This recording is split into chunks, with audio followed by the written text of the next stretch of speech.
As I mentioned at the top of the show today, Donald Trump's big, beautiful bill, as he calls it, faced a big, brutal setback in the House today. The Republican-led Budget Committee failed to pass the package when 5 of their own members voted against it. I mentioned how it was really 4, 1 for a procedural reason. But that aside, the committee is now scheduled to meet again on Sunday to try to figure out what the heck to do next. Now, it's welcome news that Trump's resolution hit a snag. After all, this is a bill that extends tax cuts for rich people and pays for them by cutting critical programs like Medicaid and SNAP. But that's not what concerned these Republicans who voted against it. Their concern was that they aren't cutting enough. And considering the damage this bill could already do, it could actually get worse if these hardliners get their way.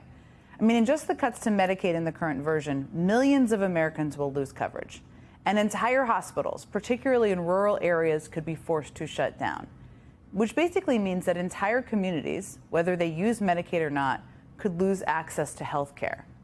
And during that hearing in the Budget Committee today, the ranking Democrat on the committee, Congressman Brendan Boyle, put things very plainly. This is the overarching truth.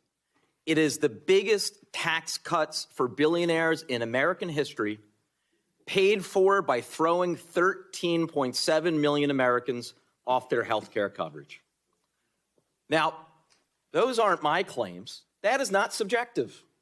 The nonpartisan Congressional Budget Office just this week confirmed that at least 13,700,000 Americans will lose their health care if the GOP bill for billionaires becomes law. And joining me now is the ranking Democrat who just saw there on the House Budget Committee, Congressman Brendan Boyle of Pennsylvania.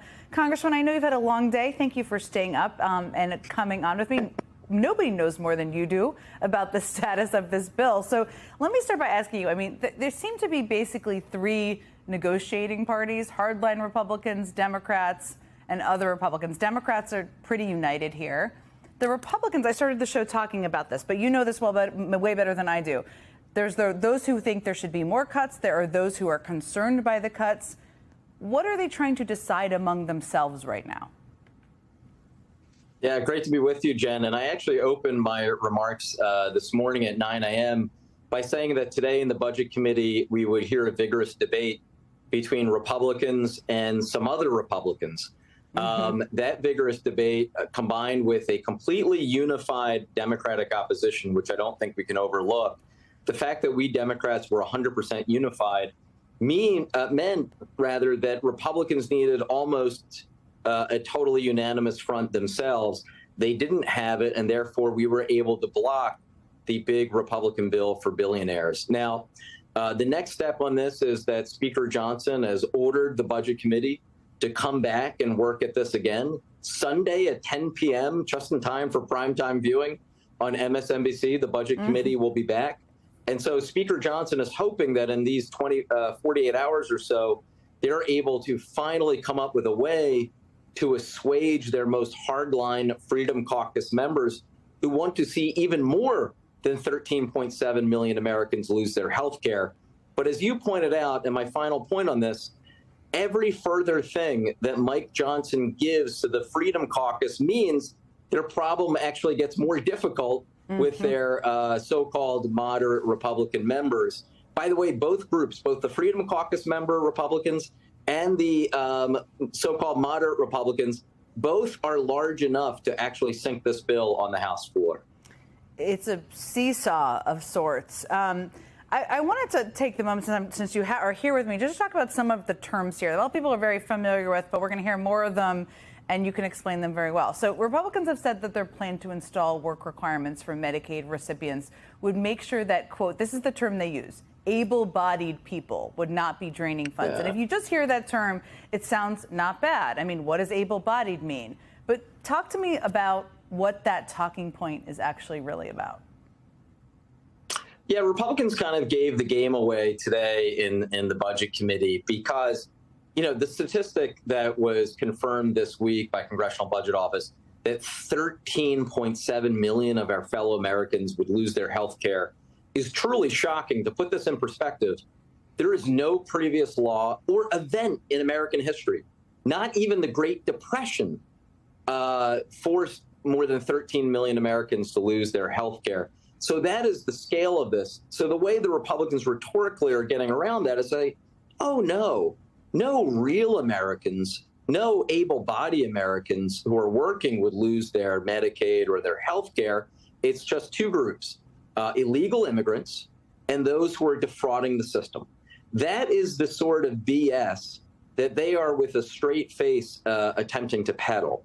In terms of able-bodied, what they mean essentially are work requirements. Well, let me say, I'm a Democrat who is proudly for work.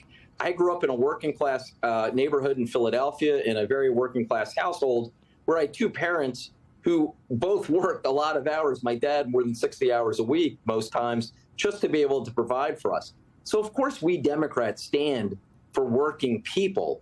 What they really want to do, what the Republicans are attempting to do, is what the state of Arkansas did a few years ago and put in such onerous requirements of paperwork that they actually prevent those people who legitimately and lawfully qualify for Medicaid, who most of the time are working full time, but prevent them from actually getting the benefits that they qualify for. That is what Republicans are doing in this bill. Thank you for that explanation. I think it's very helpful. Let me ask you about, one of the things that was striking today, or you heard this criticism from some Republicans, that Trump wasn't super engaged, or he could have used more of his leverage, I guess, to move this across the finish line. Do you think that's, he didn't do a lot, it seems, publicly, but do you think that's true? Would that have changed the outcome on the Budget Committee vote today? Well, to be fair, Donald Trump was very busy collecting bribes, essentially, in the Middle East. So he had his own agenda at the moment. And, frankly, I think it's safe to say Donald Trump is not exactly a policy guy or an in-the-weeds sort of guy.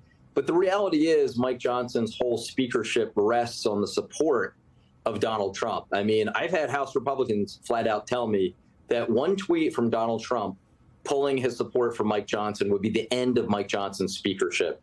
So we all know here that even if we Democrats were to do on any issue some sort of agreement with Mike Johnson, he can't actually make it happen. He can't actually deliver the Republican votes on the other side.